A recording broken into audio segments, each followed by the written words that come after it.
What's up, y'all? It's your girl Bené, and I wanted to come here and do a quick video on this keto diet journey that I started just about 4 weeks ago. It's getting close to 4 weeks ago, and just wanted to document this experience. Like a lot of us out there that have been stuck in the house due to COVID, quarantining, and realizing that our weights have gotten out of control. I know mine has.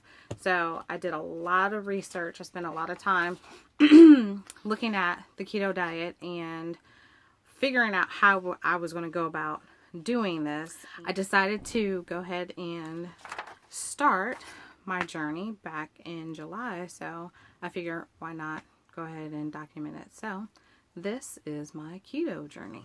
Okay, so I officially started my keto journey on Monday, July 13th. I have notes here, so I'm going to read from my notes.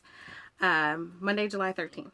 And at the time that I started, my weight was 220 pounds, which was out of control.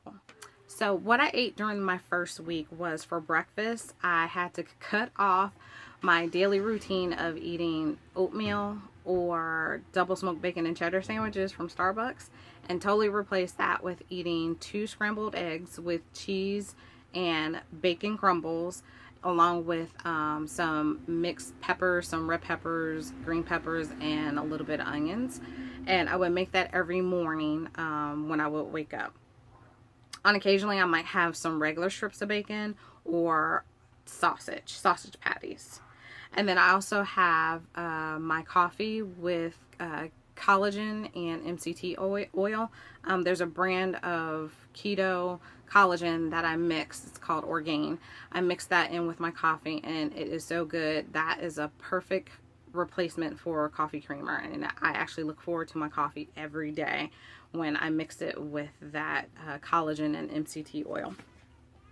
For lunch, pretty much I have some type of a salad with a meat. So chicken salad, or I would go to Chipotle if I had time on my lunch break to get a chicken bowl without any beans or rice. That is key. I also incorporate guacamole. So that pretty much was my lunch for that entire week. And it might seem a little redundant or routine, but I actually was satisfied every day just eating on that. So I think that's the key also, is just keeping things simple, making sure that you're getting your protein and you're getting some of your veggies, and definitely getting your fat in during the day. What I ate for dinner was very much similar to what I ate at lunch. So some type of meat with a veggie. During the first week, my husband cooked salmon, and I actually had side salad with that, some salad that I had left over from lunch. So that was my dinner. It was very tasty. And then a couple of the other nights, I pretty much had like a steak with glory greens, a couple of tablespoons of glory greens, or just something to that effect. Some of the side effects that I experienced during my first week was a dull headache that was mostly on this side of my head, and that really didn't begin until the end of that week, so around Friday to Saturday, and it lasted throughout the day, but when it went away when I would go to bed at night. So on Saturday of my week 1, I went to the store and I purchased Powerade, because of the electrolytes that you lose being on keto, you have to replenish them somehow. So I tried drinking Powerade, and that seemed to have done the trick as it related to the dull headache sensation that I was getting for that previous day and that day. I don't recommend drinking Gatorade Zero. First, Gatorade Zero is nasty to me, so I didn't like that. And I was pleasantly surprised at how Powerade tastes pretty good. Another side effect that I started to feel towards the end of the first week is fatigue. And I kind of figured that that would hit me just because of the lack of exercise and just the lack of motivation to actually get up and do some exercising.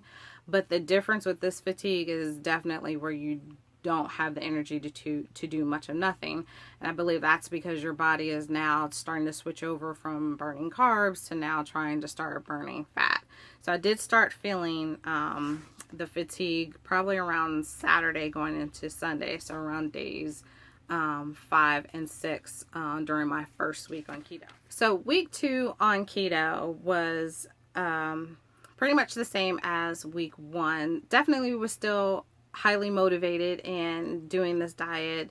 Really wasn't getting off track on the types of foods that I was eating. If anything, I started to find more ideas as to what I could eat, especially for lunch and dinner. Very satisfied with actually eating eggs and with cheese for breakfast and my keto coffee. But I know that I've seen from other people, they say they get burnt out on eating eggs. So I haven't quite gotten to that point yet. I pray that I don't, crossing my fingers, that I don't get burnt out on eating eggs. But for me right now, eating eggs with either bacon or sausage with some cheese and a little bit of spinach or peppers works for me. Some of the side effects that I had during week 2 were the headaches, the dull headache that I had on this side. But towards the middle of my second week, I had a really bad headache on this left side, and it started earlier than the previous days where I've had the headache. So it started around mid-morning after I had breakfast and my coffee. Again, when it comes to the headaches, I figured it was because of an electrolyte imbalance. And definitely by the time I had this headache, I had been doing the full keto diet according to my new macros for a good 3 days. So at that point, I knew I needed to adjust my electrolytes. So I immediately started drinking Powerade, and I could tell a great difference between earlier that day and later on in that evening and in the next day. So by that time, I think I had started drinking Powerade more regularly. During the first week, I think I had maybe 1 or 2 Powerade drinks as I was moving closer and closer to my keto macros, just because the headaches weren't that bad at that point. During week 2, my hunger cravings also were minimal, if not non-existent. I mean, very little. Time would flow by during my workday, and I would realize, okay, I probably should eat something. Not necessarily feeling like I had to eat, but because I knew it had been a few hours since the last time I ate, I wanted to go ahead and eat something. So that's when I would grab a salad, heat up some chicken strips, throw it out on top, and be good to go.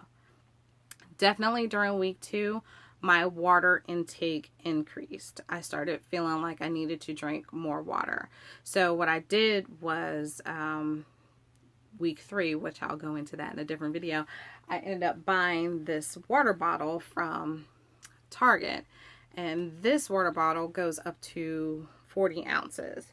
And I like this because it's a big enough size to where I feel like if I only fill this up 3 times, then I'm getting my daily ounces of water that I need. And usually what happens is I will fill this up at night so that first thing in the morning it's already cold and ready for me to start sipping on. I typically have done 3 of these a day, but I will say there was one day where I think I only had 1.5 of these. So I had my first 40 and then gotten down to, I think, an additional 20 ounces. So total, it was like 60 ounces for that day. And I don't remember if I was just out and about running around and I didn't have any water with me or what happened, but I could definitely tell a difference within how I was feeling and within myself. I knew I wanted water. So you definitely have to keep yourself hydrated however you feel possible. And for me, it's been just drinking or using this bigger water bottle and tracking how many times I hit the 40 mark. So, and then another thing that I learned during week 2 is probably something that most people might think is obvious, but for me, it wasn't so obvious. And it is pay attention to product labels. And what I mean by that is the possibility of something that you're grabbing, whether it's a protein bar or a drink, in my case, can have hidden sugars. So I am little story. I am in a keto group on Facebook, And one day while in the grocery store, I picked up those sparkling ice drinks, and they had this special flavor that's a fruit punch flavor. So I grabbed it and looked at the back, and of course you see the big 0 where it says for calories and sugar and carbs. So you think, oh, okay, well, yeah, this is good. It's just like the other sparkling ice drinks. So yeah, this should be great. So I grabbed 10 of them because them suckers were 10 for 10 at Kroger's. And I posted that in my keto group just to let the other ladies know about this new flavor of sparkling ice that they're offering. Well, a lot of people were like, okay, yeah, I'm going to check that out. Oh, yeah, I like sparkling ice. Okay, that sounds good. Oh, I've already tasted it and it's good. But there were a few ladies on there that stated that you should check your labels because the drink has sucralose in it. And if you know, sucralose, maybe I can't say that word. Sucralose is a form of sugar. So after I had seen some of their comments, I looked on the back and sure enough, it is listed. Now, when I tell you my refrigerator was stocked with at least 30 of these sparkling ices, I felt somewhat dumb and defeated because I will say during that first week, I was drinking a sparkling ice every day, at least one, if not two. And if you enter in that information on your carb app, it will tell you that it's 0 carbs, 0 calories, 0 fat. So the numbers look good when it comes to that particular product. So during the second week and definitely during week 3, I decided not to drink any sparkling ices or Diet Pops, even though I don't drink any Diet Pops, or Crystal Lights. None of those types of drinks, so that just to make sure that I was not getting any hidden sugars into my diet. And I also didn't want those low levels of sugars to affect my weight on the scale. So speaking of my weight on the scale, at the start of week 3, I did weigh myself, and I did set the goal. I did weigh myself, and then I set myself a goal of only weighing myself every 2 weeks just to track my weight. And so I'm happy to say that after the first 2 weeks, my weight did go down about 7 pounds. I'm going to say 7, even though the pictures that I have from weighing myself showed 6 pounds.